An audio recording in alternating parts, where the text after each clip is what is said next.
Assalamualaikum warahmatullahi wabarakatuh. Jumpa lagi dengan saya di channel Abi Maryam. Hari ini kita akan cek dan recheck hasil sambung pucuk durian 3 minggu yang lalu. Jadi kita gunakan entres yang sudah lewat daripada 24 jam. Jadi sejak kita ambil entres itu 24 jam baru kita lakukan penyambungan. Nah, seperti video sebelumnya yang saya sebutkan, jika entres durian itu lebih daripada 24 jam itu sangat riskan ya. Kecuali kita lakukan penyegaran dengan cara sambung bayi ya. Sambung bayi dan disimpan di dalam botol atau kotak plastik atau dalam pelepah pisang. Kemudian baru kita sambung besoknya ya.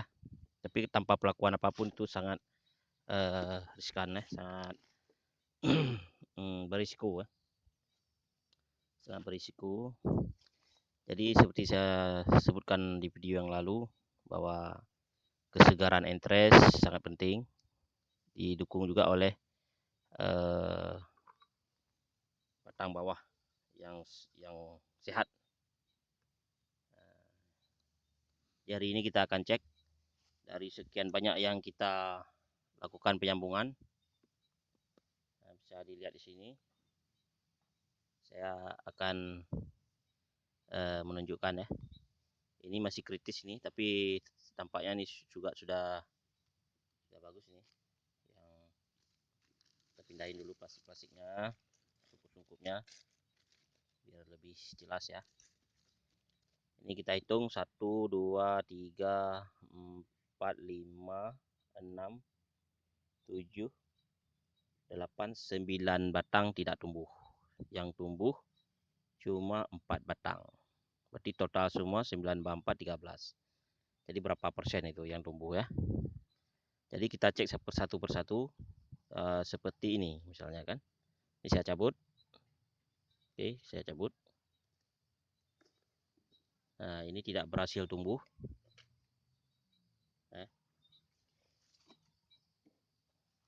Tidak berhasil tumbuh. Kemudian jika tidak berhasil tumbuh, batang bawah ini masih bisa digunakan. Ini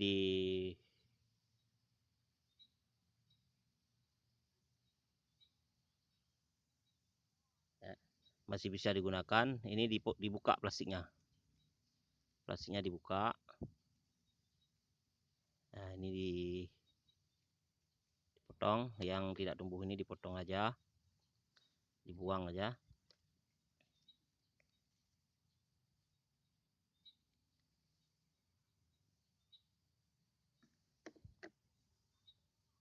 Coba kita cek dulu. Oh, rupanya masih ada ya. Rupanya masih tersisa satu mata tunas. Satu mata tunas, kita klik di sini. Bisa diperhatikan ini satu mata tunas masih segar ya. Segar. Jadi semakin kering entres, semakin lama entres kita sambung, itu diusahakan pada saat penyambungan itu pakai satu mata saja. Jadi karena kalau terlalu panjang entresnya, itu bebannya cukup berat ya bagi batang bawah untuk menghidupkan entres. Jadi usahakan satu mata atau 2 mata saja ya. Itu pelihara yang pertama. Yang kedua, kalau sudah seperti ini, maka tunas yang tumbuh dari batang bawah ini dibuang ya. Dibuang. Tunas yang tumbuh yang saya potes ini kita buang. Kenapa? Karena tunas entres supaya masih hidup. Jadi kita buang semua tunas yang ada yang tumbuh dari batang bawah. Nah, jika entresnya sudah mati, total mati semua, maka yang perlu kita pelihara adalah tunas yang tumbuh tadi, yang tumbuh di batang bawah. Jadi supaya batang bawah ini bisa digunakan lagi. Nah, kalau sudah seperti ini, kita ikat kembali. Karena dia ini belum begitu melekat ya. Kita ikat kembali, jangan sampai mata tunasnya tertutup. Nah, ini bisa kita lakukan penyemaian kembali di dalam polybag yang baru ya. Harus hati-hati jangan sampai kena tunas ya, tunas yang masih hidup. Oke, sekali aja gini ya, seperti ini sudah bisa. Nah, ini disimpan nanti ditanam dalam polybag yang baru. Kemudian kita cek lagi yang lain. Ini kita cabut juga. Nah, ini batang bawahnya kecil habis seperti keris lagi ya. Udah kecil meliuk-liuk seperti keris. Ini makanya dia kalau entresnya kurang sehat, dia tidak mampu mensupport ya, mensupport entres. Jadi ini juga kita semai kembali nanti dalam polybag yang terpisah. Kemudian kita cek lagi, kita cabut semua.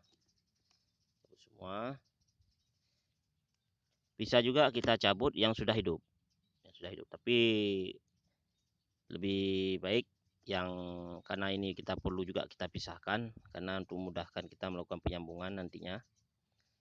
Kita cabut aja yang belum hidup ya, biarkan yang hidup nih melanjutkan perjuangannya. Oke, ini kita cabut, kita tanam dalam kita cabut semua. Ya, ini putus ya, putus rupanya dalamnya berlobang, jadi ada penyakit rupanya dalamnya. Mungkin inilah satu penyebab kenapa dia tidak tersambung lah. Nah, ini bisa kita lakukan uji coba nih, kita tanam juga nanti ini, apakah bisa menumbuhkan akar apa enggak ya. Satu pelajaran juga nih, bisa kita jadikan uji coba. Nah, ini seperti saya sebutkan tadi, jika ya hasil sambungan di sini tidak tumbuh, maka ini tunas ini kita pelihara kembali dan bekas sayatannya di sini. Nah, ini sambung di ponggenya ya, sambung samping ya, tapi tidak berhasil. Jadi ini kita ikat kembali biar menyatu kembali ya. Oke. Kemudian kita cabut lagi sampai yang tersisa nanti yang lain sama semua, yang sudah terbelah kita ikat kembali supaya dia menyatu kembali, supaya kita bisa gunakan lagi batang bawahnya. Jadi yang hidup ini tetap kita, supaya kita fokus ya, kita pelihara yang hidup aja. Oke, ini keras sekali. Oke. Nah, ini baru nanti kita pupuk nih.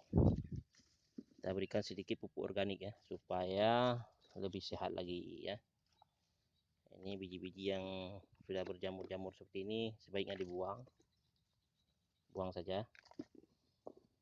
Dibuang supaya bersih. Lingkungannya bersih. Ya, kemudian kita tambahkan pupuk organik aja nanti. Organik campur sekam, campur dengan ya campur sekam aja lah, nggak usah campur macam-macam karena ini hati-hati hampir tadi patah. Nah, kalau sudah seperti ini kita bisa menyaksikan yang mana yang berhasil ya kan. Ini durian lain ya, memang durian lain ini entresnya agak kering dia ya, agak kering dia. Jadi pemilihan entres itu cukup penting. Pemilihan entres pada sambung pucuk itu harus kita pilih yang sudah ada bakal tunasnya ya. Tapi dia masih dalam keadaan dorman, belum pecah. Ya. Jadi caranya seperti saya sebutkan sebelumnya dalam video yang lalu, kita rompes dulu daun-daunnya. Seminggu setelah itu baru kita ambil entresnya. Dan entres kita pilih yang kalau istilah saya selalu saya sebutkan mulus, montok, apa istilahnya, 3 istilahnya, saya sendiri juga udah lupa. Ya, pokoknya mulus dan montok, licin ya, satu lagi ya, licin, mulus dan montok. Itu berlaku untuk semua tanaman.